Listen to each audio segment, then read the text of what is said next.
All TNPSC group 4 எக்ஸாமில் கேட்ட next sum பார்க்கலாம்.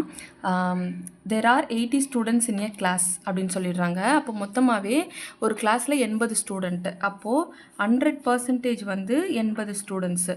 If 25% are absent on a particular day, அதாவது 100%ல் 25% ஆப்சண்ட் அப்படின்னா, ஸோ 100ல் 25 போயிடுச்சுன்னா 75%.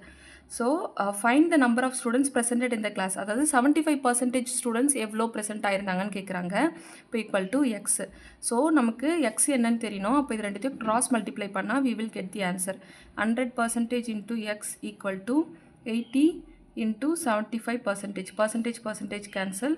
X equal to 80 into 75 divided by 100.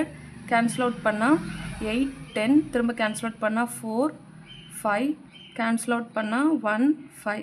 அப்போ x equal to 4 into 15, x equal to 4 15s are 16. So total 60 students வந்திருப்பாங்க. Option B. மற்ற sums பார்க்கணுன்னா சேனலில் இருக்கு பாருங்கள். Thank you.